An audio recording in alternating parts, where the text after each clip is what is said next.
Bienvenidos al volumen 2 de Estudio en Escarlata.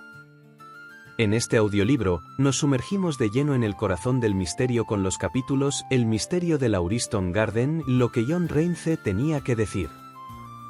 Acompaña a Sherlock Holmes y al Dr. Watson mientras desentrañan las pistas dejadas en la escena del crimen y escuchan los testimonios clave de quienes rodearon a la víctima. Aquí, cada detalle importa. Una huella, una palabra, un susurro en la sombra podrían ser la llave para resolver este enigma. Mantén los ojos y los oídos bien abiertos, porque en el mundo de Holmes, las deducciones más brillantes nacen de las minucias más inesperadas. Prepárate para una aventura llena de suspenso.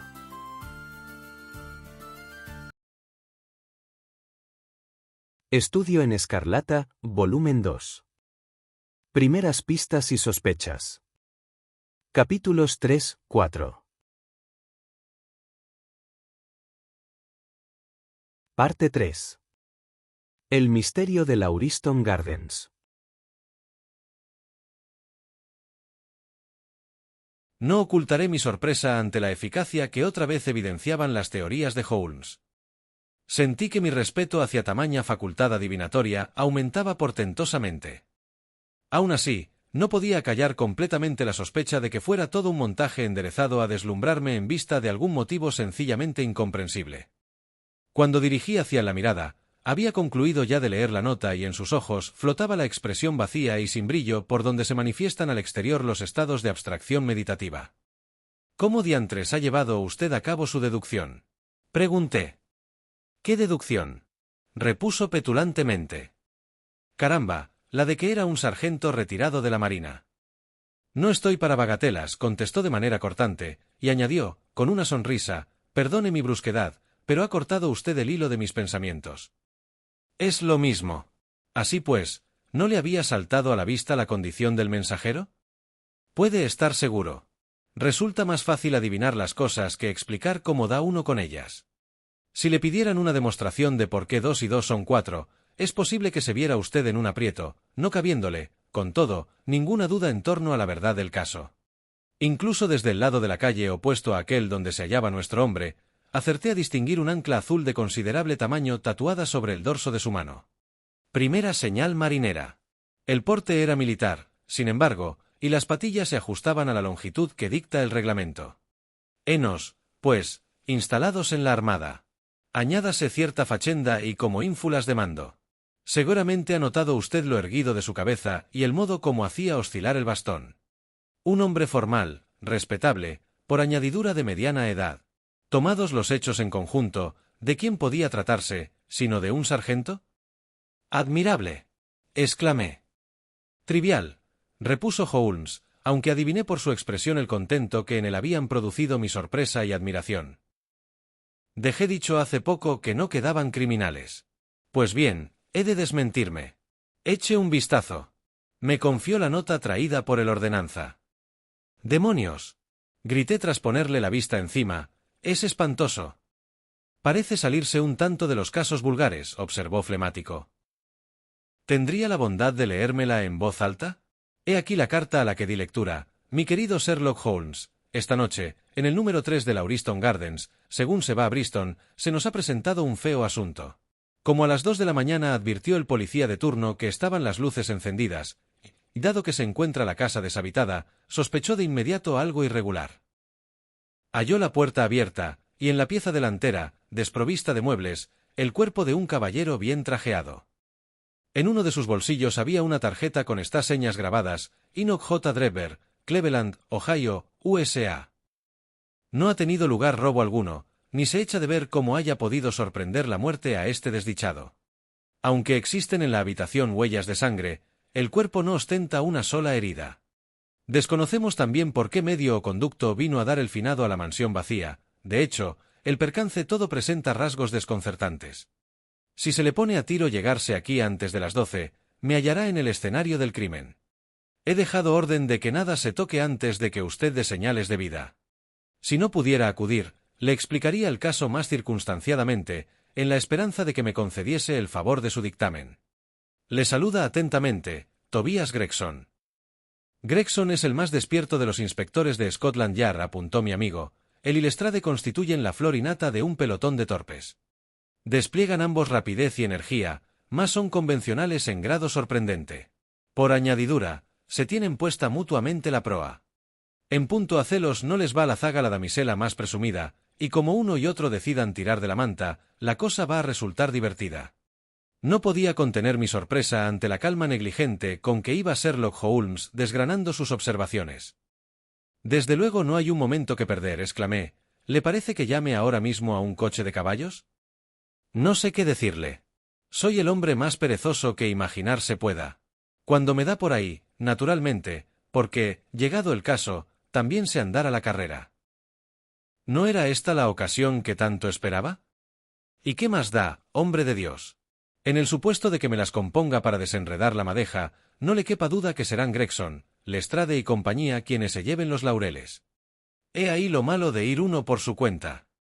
Le ha suplicado su ayuda. En efecto. Me sabe superior, y en privado lo reconoce, mas antes se dejaría cortar la lengua que admitir esa superioridad en público. Sin embargo, podemos ir a echar un vistazo. Haré las cosas a mi modo, y cuando menos podré reírme a costa de ellos. ¡En marcha! Se puso el gabán a toda prisa, dando muestras, según se movía de un lado a otro, de que a la desgana anterior había sucedido una etapa de euforia. No olvide su sombrero, dijo. ¿Desea usted que le acompañe? Sí, si no se le ocurre nada mejor que hacer. Un momento después nos hallábamos instalados en un coche, en rápida carrera hacia el camino de Bristol. Se trataba de una de esas mañanas brumosas en que los cendales de niebla, suspendidos sobre los tejados y azoteas, parecen copiar el sucio barro callejero. Estaba Holmes de excelente humor, no cesando de abundar en asuntos tales como los violines de Cremona o la diferencia que media entre un Stradivarius y un Amati. En cuanto a mí, no abrí la boca, ya que el tiempo melancólico y el asunto fúnebre que nos solicitaba no eran a propósito para levantarle a uno el ánimo. Parece usted tener el pensamiento muy lejos del caso que se trae entre manos, dije al cabo, interrumpiendo la cháchara musical de Holmes. Faltan datos, repuso. Es un error capital precipitarse a edificar teorías cuando no se haya aún reunida toda la evidencia, porque suele salir entonces el juicio combado según los caprichos de la suposición primera. Los datos no van a hacerse esperar, observé, extendiendo el índice. Esta calle es la de Bristol y aquella la casa, a lo que parece. En efecto. Pare, cochero, pare. Unas 100 yardas nos separaban todavía de nuestro destino, pese a lo cual Holmes porfió en apearse del coche y hacer andando lo que restaba de camino. El número 3 de Lauriston Gardens ofreció un aspecto entre amenazador y siniestro. Formaba parte de un grupo de 4 inmuebles sitos algo a trasmano de la carretera, 2 de ellos habitados y vacíos los restantes. Las fachadas de estos últimos estaban guarnecidas de 3 melancólicas hileras de ventanas, tan polvorientas y cegadas que no habría resultado fácil distinguir unas de otras a no ser porque, de trecho en trecho, podía verse, como una catarata crecida en la oquedad de un ojo, el cartel de «Se alquila».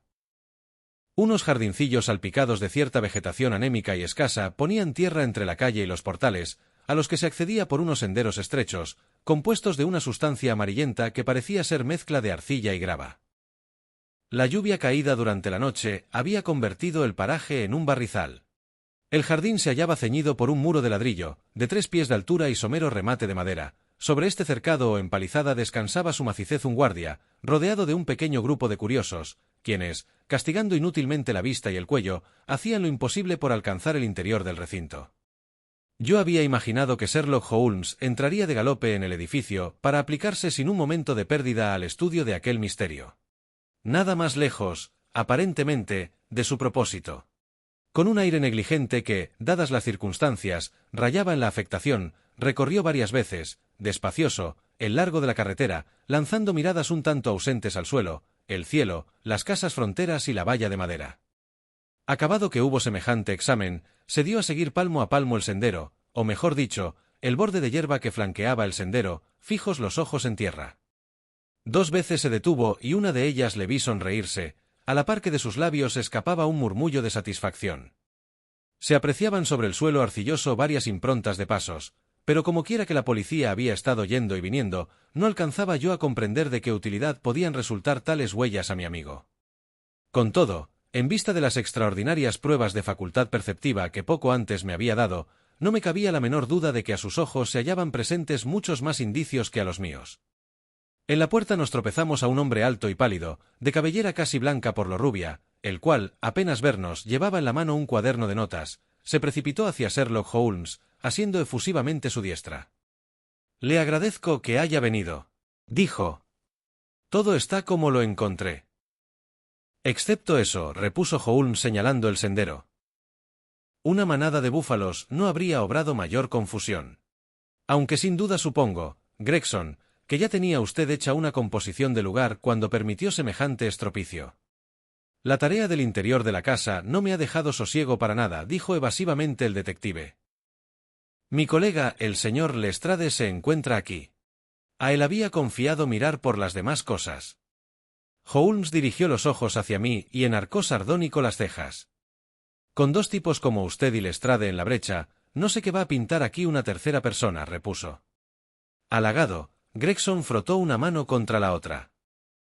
«Creo que hemos hecho todo lo hacedero», dijo, aunque, tratándose de un caso extraño, imaginé que le interesaría echar un vistazo.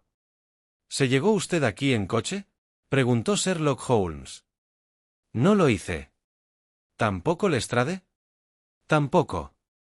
«Vamos entonces a dar una vuelta por la habitación». Tras este extemporáneo enunciado, entró en la casa seguido de Gregson, en cuyo rostro se dibujaba la más completa sorpresa. Un corto pasillo, polvoriento y con el entarimado desnudo, conducía a la cocina y demás dependencias. Dos puertas se abrían a sendos lados. Una llevaba, evidentemente, varias semanas cerrada. La otra daba al comedor, escenario del misterioso hecho ocurrido. Allí se dirigió Holmes, y yo detrás de él, presa el corazón del cauteloso sentimiento que siempre inspira la muerte. Se trataba de una gran pieza cuadrada, cuyo tamaño aparecía magnificado por la absoluta ausencia de muebles. Un papel vulgar y chillón ornaba los tabiques, enmohecido a trechos y deteriorado de manera que las tiras desgarradas y colgantes dejaban de vez en cuando al desnudo el rancio yeso subyacente. Frente por frente de la puerta había una ostentosa chimenea, rematada por una repisa que quería figurar mármol blanco. A uno de los lados de la repisa se erguía el muñón rojo de una vela de cera. Solo una ventana se abría en aquellos muros, tan sucia que la luz por ella filtrada, tenue e incierta, daba a todo un tinte grisáceo, intensificado por la espesa capa de polvo que cubría la estancia. De estos detalles que aquí pongo me percaté más tarde. Por lo pronto mi atención se vio solicitada por la triste, solitaria e inmóvil figura que yacía extendida sobre el entarimado, fijos los ojos inexpresivos y ciegos en el techo sin color. Se trataba de un hombre de 43 o 44 años, de talla mediana, ancho de hombros, rizado el hirsuto pelo negro y barba corta y áspera. Gastaba levita y chaleco de grueso velarte, pantalones claros, y puños y cuello de camisa inmaculados. A su lado, en el suelo, se destacaba la silueta de una pulcra y bien cepillada chistera. Los puños cerrados, los brazos abiertos y la postura de las piernas, trabadas una con otra, sugerían un trance mortal de peculiar dureza. Sobre el rostro hierático había dibujado un gesto de horror, según me pareció, de odio, un odio jamás visto en ninguna otra parte. Esta contorsión maligna y terrible, en complicidad con la estrechez de la frente, la chatedad de la nariz y el prognatismo pronunciado daban al hombre muerto un aire simiesco, tanto mayor cuanto que aparecía el cuerpo retorcido y en insólita posición. He contemplado la muerte bajo diversas apariencias, todas, sin embargo, más tranquilizadoras que la ofrecida por esa siniestra y oscura habitación a orillas de la cual discurría una de las grandes arterias del Londres suburbial. Lestrade, flaco y con su aire de animal de presa, estaba en pie junto al umbral, desde donde nos dio la bienvenida a mi amigo y a mí. «Este caso va a traer cola», observó. «No se le compara ni uno solo de los que he visto antes, y llevo tiempo en el oficio». «¿Alguna pista?», dijo Gregson. «En absoluto», repuso Lestrade. Sherlock Holmes se aproximó al cuerpo, e hincándose de rodillas lo examinó cuidadosamente.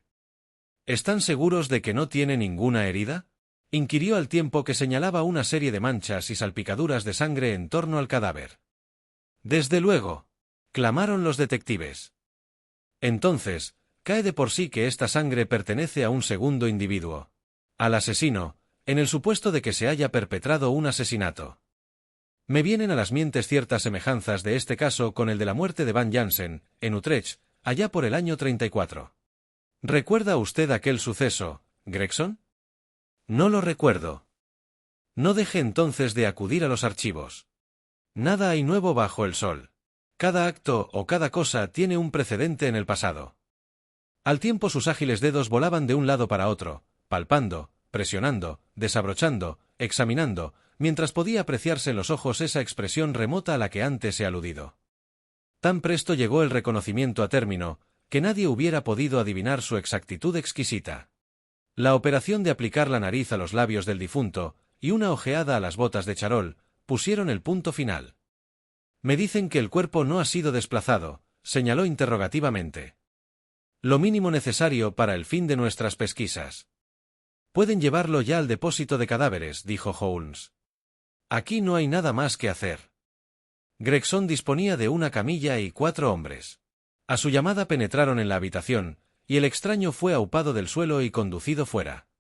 Cuando lo alzaban se oyó el tintineo de un anillo, que rodó sobre el pavimento. Lestrade, tras haberse hecho con la alhaja, le dirigió una mirada llena de confusión. En la habitación ha estado una mujer, observó. Este anillo de boda pertenece a una mujer. Y mientras así decía, nos mostraba en la palma de la mano el objeto hallado. Hicimos corro en torno a él y echamos una ojeada. Saltaba a la vista que el escueto aro de oro había adornado un día la mano de una novia. Se nos complica el asunto, dijo Gregson. Y sabe Dios que no era antes sencillo. ¿Está usted seguro de que no se simplifica?, repuso Holmes. Veamos, ¿no va a progresar usted mucho con esa mirada de pasmo? ¿Encontraron algo en los bolsillos del muerto? Está todo allí, dijo Gregson señalando unos cuantos objetos reunidos en montón sobre uno de los primeros peldaños de la escalera. Un reloj de oro, número 9763, de la Casa Barrow de Londres. Una cadena de lo mismo, muy maciza y pesada. Un anillo, también de oro, que ostenta el emblema de la masonería. Un alfiler de oro cuyo remate figura la cabeza de un bulldog, con 2 rubíes a modo de ojos. Tarjetero de piel de Rusia con unas cartulinas a nombre de Enoch J. Drebber de Cleveland, título que corresponde a las iniciales EJ de bordadas en la ropa blanca. No hay monedero, aunque sí dinero suelto por un montante de 7 libras 13 chelines. Una edición de bolsillo del Decamerón de Boccaccio con el nombre de Joseph Stangerson escrito en la guarda. 2 cartas, dirigida una a E.J. Drebber y a Joseph Stangerson la otra. ¿Y la dirección? American Exchange, Strand, donde debían permanecer hasta su oportuna solicitación. Proceden ambas de la Steamship Company, y tratan de la zarpa de sus buques desde Liverpool. A la vista está que este desgraciado se disponía a volver a Nueva York. ¿Ha averiguado usted algo sobre el tal Stangerson? Inicié las diligencias de inmediato, dijo Gregson. He puesto anuncios en todos los periódicos, y uno de mis hombres se halla destacado en el American Exchange, de donde no ha vuelto aún. ¿Han establecido contacto con Cleveland? Esta mañana, por telegrama. ¿Cómo lo redactaron? Tras hacer una relación detallada de lo sucedido, solicitamos cuanta información pudiera sernos útil. ¿Hizo hincapié en algún punto que le pareciese de especial importancia? Pedí informes acerca de Stangerson. Nada más. ¿No existe para usted ningún detalle capital sobre el que repose el misterio de este asunto? ¿No telegrafiará de nuevo? He dicho cuanto tenía que decir, repuso Gregson con el tono de amor propio ofendido. Sherlock Holmes rió para sí, y parecía presto a una observación, cuando Lestrade, ocupado durante el interrogatorio en examinar la habitación delantera, hizo acto de presencia, frotándose las manos con mucha fachenda. El señor Gregson, dijo, acaba de encontrar algo de suma importancia, algo que se nos habría escapado si no llega a darme por explorar atentamente las paredes. Brillaban como brasas los ojos del hombrecillo, a duras penas capaz de contener la euforia en el despertada por ese tanto de ventaja obtenido sobre su rival. Síganme, dijo volviendo a la habitación, menos sombría desde el momento en que había sido retirado su lívido inquilino. Ahora, aguarden. Encendió un fósforo frotándolo contra la suela de la bota, y lo acostó a guisa de antorcha a la pared. Vean ustedes, exclamó, triunfante. He dicho antes que el papel colgaba en andrajos aquí y allá. Justo donde arrojaba ahora el fósforo su luz, una gran tira se había desprendido del soporte, descubriendo un parche cuadrado de tosco revoco. De lado a lado podía leerse, garrapateada en rojo sangriento, la siguiente palabra, Rache.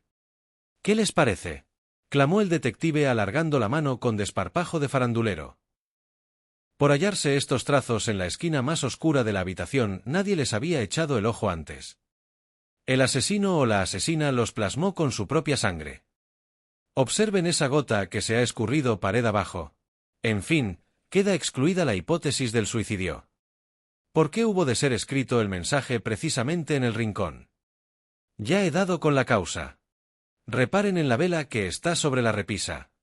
Se encontraba entonces encendida, resultando de ahí una claridad mayor en la esquina que en el resto de la pieza. Muy bien. ¿Y qué conclusiones saca de este hallazgo suyo?, preguntó Gregson en tono despectivo. Escuche, el autor del escrito, hombre o mujer, iba a completar la palabra Rachel, cuando se vio impedido de hacerlo. No le quepa duda que una vez desentrañado el caso saldrá a relucir una dama, de nombre, precisamente. Sí, ría cuanto quiera, señor Holmes, mas no olvide, por listo que sea, que después de habladas y pensadas las cosas, no resta mejor método que el del viejo perro de rastreo. Le ruego que me perdone, repuso mi compañero, quien había excitado la cólera del hombrecillo con un súbito acceso de risa. Sin duda corresponde a usted el mérito de haber descubierto antes que nadie la inscripción, debida, según usted afirma, a la mano de uno de los actores de este drama. No me ha dado lugar aún a examinar la habitación, cosa a la que ahora procederé con su permiso. Esto dicho, desenterró de su bolsillo una cinta métrica y una lupa, de grueso cristal y redonda armadura. Pertrechado con semejantes herramientas, se aprestó después a una silenciosa exploración de la pieza, deteniéndose unas veces, arrodillándose otras, llegando incluso a ponerse de bruces en el suelo en determinada ocasión. Tan absorto se hallaba por la tarea, que parecía haber olvidado nuestra presencia, estableciendo consigo mismo un diálogo compuesto de un pintoresco conjunto de exclamaciones, gruñidos, susurros y ligeros gritos de triunfo y ánimo, emitidos en ininterrumpida sucesión. Imposible era, frente a parejo espectáculo, no darse a pensar en un sabueso bien entrenado y de pura sangre en persecución de su presa, ora haciendo camino, ora deshaciendo lo andado, anhelante siempre hasta el hallazgo del rastro perdido. Más de 20 minutos duraron las pesquisas, en el curso de las cuales fueron medidas con precisión matemática distancias entre marcas para mí invisibles, o aplicada la cinta métrica, repentinamente, y de forma igualmente inalcanzable, a los muros de la habitación. En cierto sitio reunió Holmes un montoncito de polvo gris y lo guardó en un sobre. Finalmente, aplicó al ojo la lupa y sometió cada una de las palabras escritas con sangre a un circunstanciadísimo examen. Hecho lo cual, debió dar las pesquisas por terminadas, ya que fueron lupa y cinta devueltos a sus primitivos lugares. Se ha dicho que el genio se caracteriza por su infinita sensibilidad para el detalle, observó con una sonrisa. La definición es muy mala, pero rige en lo tocante al oficio detectivesco. Gregson y Lestrade habían seguido las maniobras de su compañero amateur con notable curiosidad y un punto de desdén. Evidentemente ignoraban aún, como yo había ignorado hasta poco antes, que los más insignificantes ademanes de Sherlock Holmes iban enderezados siempre a un fin práctico y definido.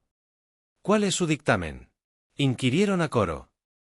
¿Me creen capaz de menoscabar su mérito, osando iluminarle sobre el caso?, repuso mi amigo. Están ustedes llevándolo muy diestramente, y sería pena inmiscuirse. No necesito decir la hiriente ironía de estas palabras.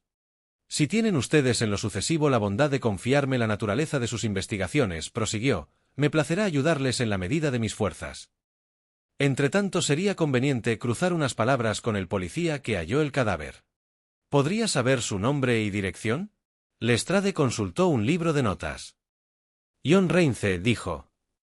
Está ahora fuera de servicio. Puede encontrarle en el 46 de Auley Court, Kennington Park Gate. Holmes tomó nota de la dirección. Venga, doctor, añadió, vayamos a echar un vistazo a nuestro hombre. En cuanto a ustedes, dijo volviéndose hacia los policías, les haré saber algo que acaso sea de su incumbencia. Existe un asesinato, cometido, para más señas, por un hombre. Mide más de 1,80, se halla en la flor de la vida, tiene pie pequeño para su altura, llevaba a la sazón unas botas bastas de punta cuadrada y estaba fumando un cigarro puro tipo Trichinopoli. Llegó aquí con su víctima en un carruaje de 4 ruedas, tirado por un caballo con 3 cascos viejos y uno nuevo, el de la pata delantera derecha. Probablemente el asesino es de faz rubicunda, y ostenta en la mano diestra unas uñas de peculiar longitud. No son muchos los datos, aunque pueden resultar de alguna ayuda. Lestrade y Gregson intercambiaron una sonrisa de incredulidad.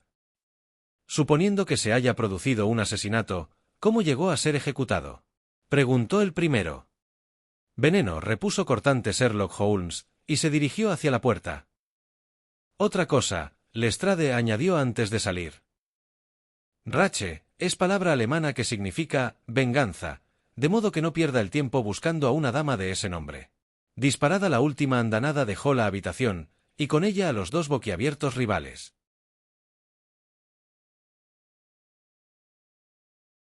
Parte 4. El informe de John Reince.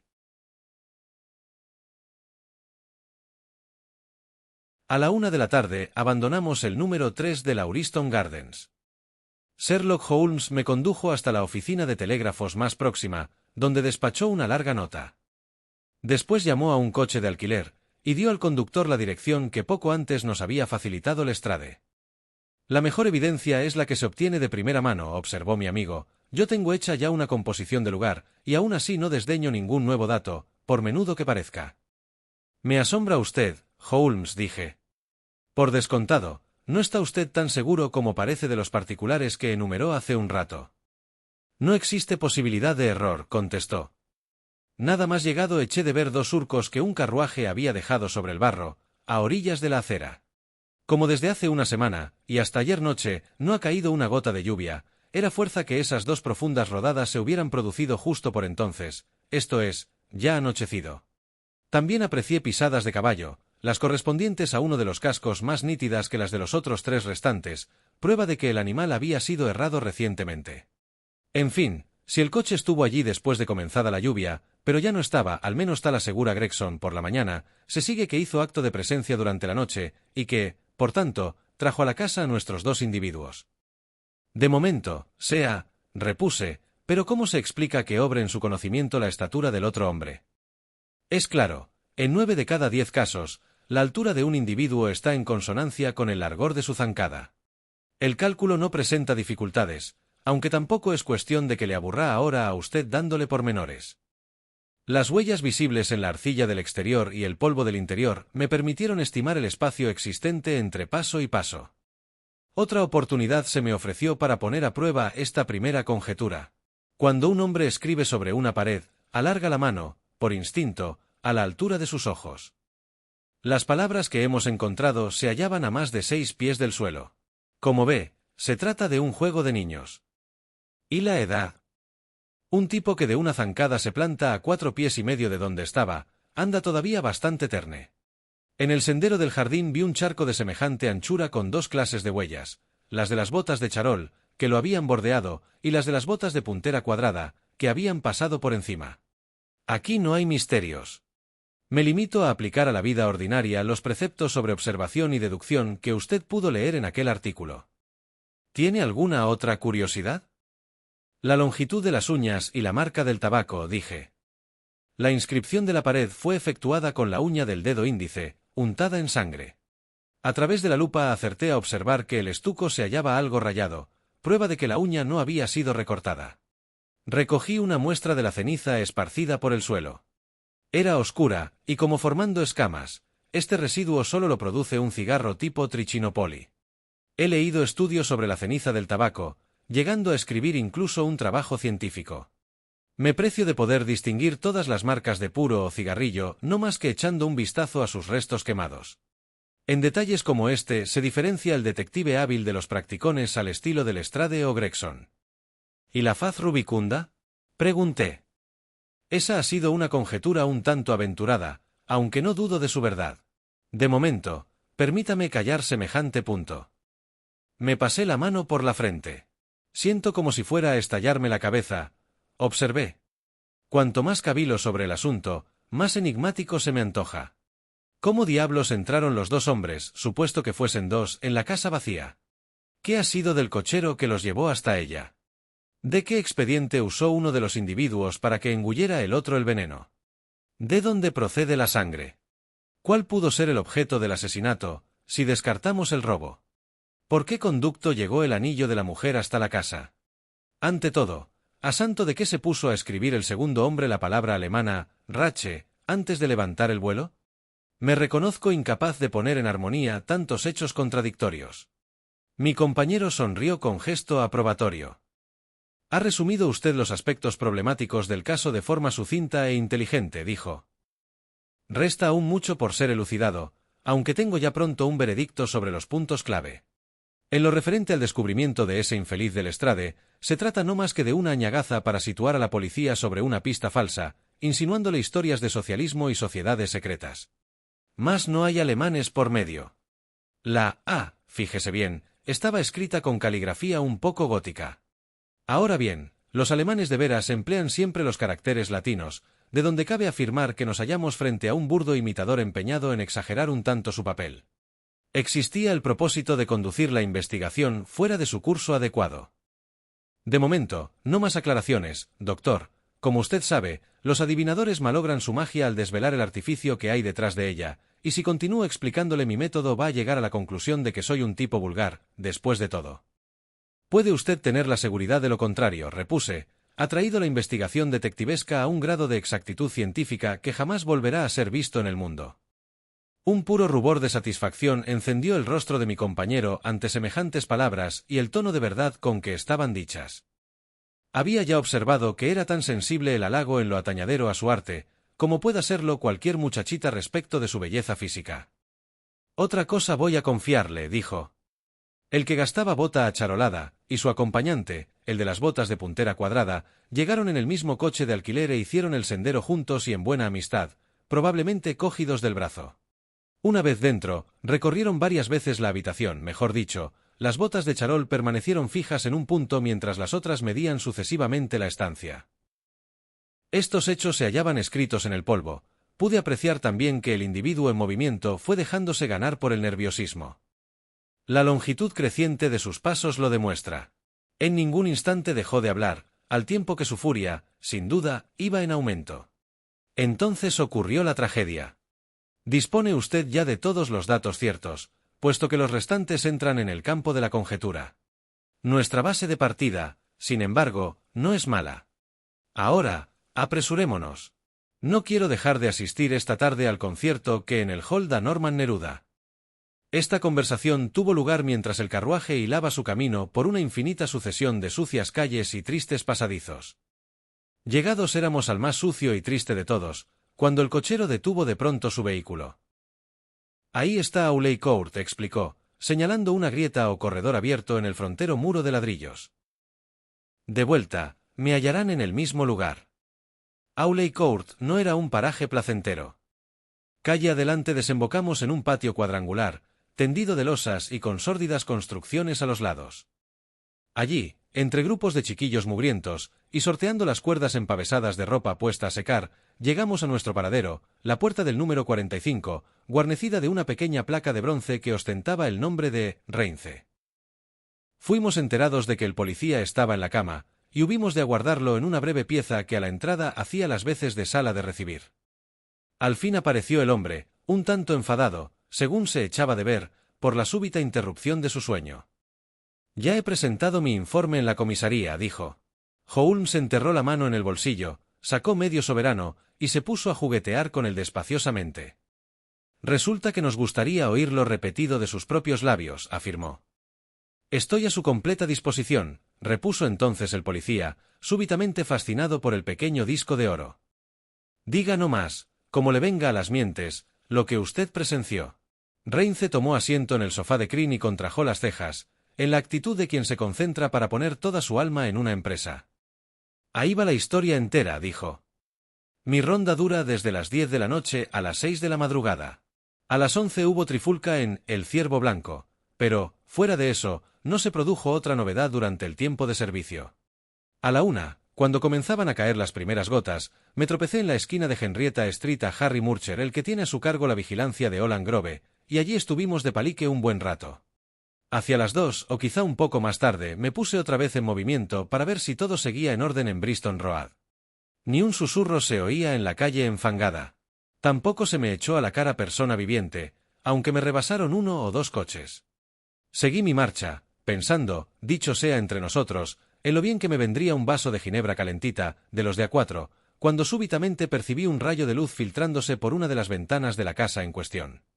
Ahora bien, yo sabía que esas dos casas de Lauriston Gardens estaban deshabitadas con motivo de unos desagües que el dueño se negaba a reponer, siendo así que el último inquilino había muerto de unas tifoideas. Me dejó un tanto patitieso aquella luz, y sospeché de inmediato alguna irregularidad. Alcanzada la puerta, se detuvo usted, y retrocedió después hasta la cancela del jardín, interrumpió mi compañero. ¿Por qué? Reince se sobrecogió todo, fijos los maravillados ojos en Sherlock Holmes. Cierto, señor, dijo, aunque el diablo me confunda si llego a saber alguna vez cómo lo ha adivinado usted. En fin, ganada la puerta, me pareció aquello tan silencioso y solitario que consideré oportuno agenciarme antes la ayuda de otra persona. No hay bicho de carne y hueso que me asuste, pero me dio por imaginar que a lo mejor el difunto de las fiebres tifoideas andaba revolviendo en los desagües para ver que se lo había llevado al otro mundo. Esta idea me produjo como un cosquilleo, y viré hasta la puerta del jardín, desde donde no se oteaba rastro de la linterna de Murcher ni de persona alguna. ¿No había nadie en la calle? Nadie, señor, ni tan siquiera un perro se echaba de ver. Hice entonces de tripas corazón, volví sobre mis pasos y empujé la puerta. Adentro no encontré novedad, solo una luz brillando en la habitación. Se trataba de una vela colocada encima de la repisa de la chimenea, una vela roja, por cuyo resplandor yo. Sí, sé ya todo lo que usted vio. Dio varias vueltas por la pieza, y después se hincó de rodillas junto al cadáver, y después caminó en derechura a la puerta de la cocina, y después. John Ray se puso en pie de un salto, pintado el susto en la cara y con una expresión de desconfianza en los ojos. ¿Desde dónde estuvo espiándome?, exclamó. Me da en la nariz que sabe usted mucho más de lo que debiera. Soltando una carcajada, arrojó Holmes su tarjeta sobre la mesa. No se le ocurra arrestarme por asesinato, dijo. Soy de la jauría, no la pieza perseguida. El señor Gregson o el señor Lestrade pueden atestiguarlo. Ahora, adelante. ¿Qué ocurrió a continuación? Reince volvió a sentarse, sin que desapareciera empero de su rostro la expresión de desconfianza.